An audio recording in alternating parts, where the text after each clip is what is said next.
Hello my dear students, कैसे हैं आप सभी। एमसीसी ने जैसे ही अपना स्केड्यूल जारी किया है काउंसलिंग के लिए ऑल इंडिया कोटा की, वैसे ही सभी स्टेट्स धीरे धीरे अब अपना काउंसलिंग का पूरा स्केड्यूल जारी करते जा रहे हैं। और ये मैंने ऑलरेडी अपने एक वीडियो के माध्यम से पहले ही आपको बताया था कि जो ऑल इंडिया काउंसलिंग है और स्टेट काउंसलिंग है, एक वीक के अंतराल पर ये दोनों चलते रहते हैं। First round, second round, third round, fourth round. तो स्टूडेंट्स, मैं जो एमपी का पूरा डीएमई के पोर्टल के ऊपर अभी स्केड्यूल जारी हुआ है उसको मैं आपको इस वीडियो के माध्यम से बता रहा हूं। देख लीजिए और नोट भी जरूर कर लीजिए। MP state combined NEET UG counselling, और ये जो कंबाइंड नीट यूजी काउंसलिंग है, ये आप जितने भी एमबीबीएस की सीट्स हैं, जितने भी कॉलेजेस हैं एमपी के अंदर, या फिर बीडीएस के लिए आप अगर पार्टिसिपेट करना चाहते हैं, और ये ध्यान रहे ये गवर्नमेंट और प्राइवेट मेडिकल कॉलेजेस दोनों में जो सीट्स ऑफर की जाती हैं, जनरल कैटेगरी वाले बच्चों को, SC, ST, OBC, general EWS, सारे बच्चों को इन सभी अगर कॉलेजेस में पार्टिसिपेट करना है 85% कोटा। ऑब्वियसली जो प्राइवेट मेडिकल कॉलेजेस हैं उसमें तो पूरा 100% कोटा के लिए आपको इसी के थ्रू जो एमपी डोमिसाइल के स्टूडेंट हैं उनको पार्टिसिपेट करना होगा। तो देखिए ये पूरा शेड्यूल कार्ड क्या है। सबसे पहले online registration by eligible candidate of NEET UG 2025 on DME portal. आपको सबसे पहले, जैसे आप अगर एमसीसी की काउंसलिंग में पार्टिसिपेट करने जा रहे हैं, वैसे ही अगर आप यहां पर मध्य प्रदेश की डीएमई जो साइट है उसके ऊपर अगर आप पार्टिसिपेट करना चाह रहे हैं स्टेट काउंसलिंग में, तो आपको अपना पहले रजिस्ट्रेशन करना है। और इसके लिए 21 जुलाई से 29 जुलाई ये आपके लिए टाइम पीरियड रहेगा। ये ध्यान रहे, ऐसा नहीं है कि आप आराम से सब कुछ अपना रजिस्ट्रेशन कर रहे हैं। इसी ड्यूरेशन में आपको अपनी पूरी इंफॉर्मेशन और जो काउंसलिंग का प्रोसेस है वो भी सब कुछ यहां पर शुरू हो जाएगा बच्चों। तो नंबर ऑफ डेज 9 डेज यहां पर रखे गए हैं। पब्लिकेशन ऑफ वैकेंसीज, देखिए हर जो कॉलेज होता है उसके पास एमबीबीएस और बीडीएस की फर्स्ट ईयर के स्टूडेंट के लिए कुछ सीट्स होती हैं।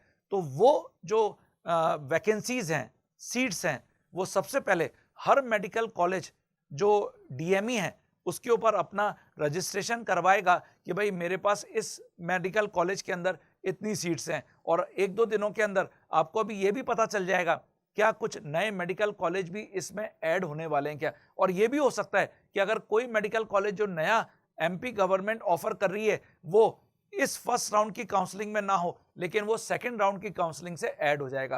तो ऐसा भी हो सकता है स्टूडेंट। तो देखिए यहां पर 28 जुलाई 2025 को पब्लिकेशन ऑफ वैकेंसीज और invitation of objection against vacancies, अगर कोई भी ऑब्जेक्शन आता है वैकेंसीज के अगेंस्ट तो उसको 29 जुलाई 2025 को रिजॉल्व किया जाएगा। और after that disposal of objection and publication of final vacancies, मतलब 30 जुलाई 2025 को फाइनल वैकेंसीज को पब्लिक के लिए ओपन कर दिया जाएगा, आप सभी बच्चों के लिए ओपन कर दिया जाएगा।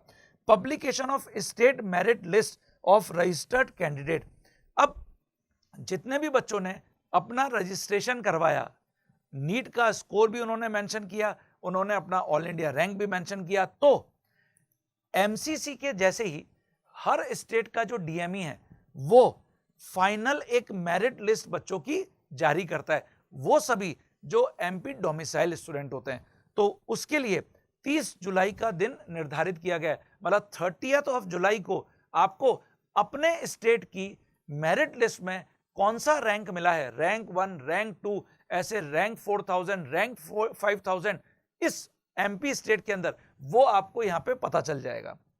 Choice filling and locking by MP domicile registered candidate, अब आपने जब अपना रजिस्ट्रेशन करा लिया 21 जुलाई से 29 जुलाई के बीच में, तो फिर 31 जुलाई से 4 अगस्त तक आपको चॉइस लॉकिंग, चॉइस फिलिंग, इन सब का ऑप्शन दिया जाएगा। तो इसके लिए 5 डेज रिजर्व रखे गए हैं। After this allotment of result of first round, तो फर्स्ट राउंड का जो रिजल्ट है वो 6 अगस्त 2025 को जारी कर दिया जाएगा कि कौन से स्टूडेंट को कौन सा मेडिकल कॉलेज एमबीबीएस या बीडीएस सीट के लिए मिला है। उसके बाद reporting at allotted medical dental college in person for document, ये देखिए, ये डॉक्यूमेंट वेरिफिकेशन कराने के लिए आपको उस कॉलेज में रिपोर्ट करना है 7 अगस्त से 11 अगस्त तक। इसके लिए 5 डेज रखे गए हैं।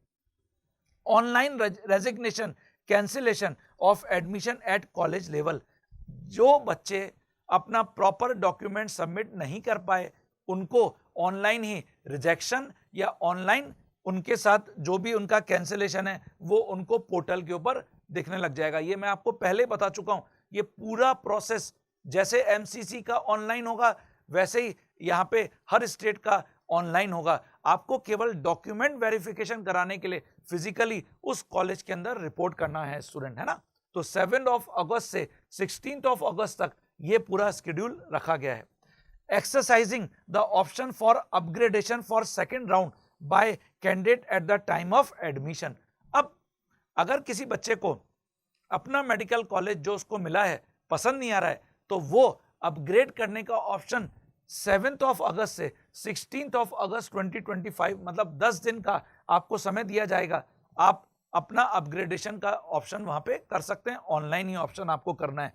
और it is mandatory for all candidate to exercise option for upgradation yes और no at the time for admission at college level. मतलब देखिए, जब आप फिजिकली अपना डॉक्यूमेंट्स वेरिफिकेशन कराएंगे उसी समय वहां पर जो कॉलेज अथॉरिटी है वो आपसे फिजिकली भी ये मांगेगा कि क्या आप अपग्रेडेशन के ऑप्शन पे जाना चाहते हैं। उसके लिए एक फॉर्म होता है स्टूडेंट, वो आपको भरना पड़ेगा कि यस या नो। अगर आप वहां पे यस करते हैं तो फिर वही जो कॉलेज अथॉरिटी है वो आपका जो अपग्रेडेशन है वहां पर यस का ऑप्शन क्लिक कर देगा, तो आप फिर नेक्स्ट राउंड की काउंसलिंग में पार्टिसिपेट कर सकते हैं। तो ये ध्यान रखना सभी बच्चे कि अगर आप अपग्रेड करना चाहते हैं तो आपको फिजिकली भी आपको वहां पर कॉलेज, जिस कॉलेज में भी आप रिपोर्ट करने जा रहे हैं वहां पर यस करना पड़ेगा कि हाँ मैं अपग्रेड करने के ऑप्शन पे जा रहा हूं। ऑब्वियसली आपको वो कॉलेज तो मिल चुका है, उस कॉलेज में आपको कोई डिफिकल्टी नहीं है, वो कॉलेज आपको मिल चुका है, बट पैरेलली आप अपग्रेड करने के ऑप्शन पे अगर वहां पे यस करते हैं तो आपको सेकंड राउंड और या फिर उसके आगे थर्ड राउंड की काउंसलिंग में भी पार्टिसिपेट करने का मौका मिलेगा। तो ये सभी बच्चों को क्लियर होना चाहिए।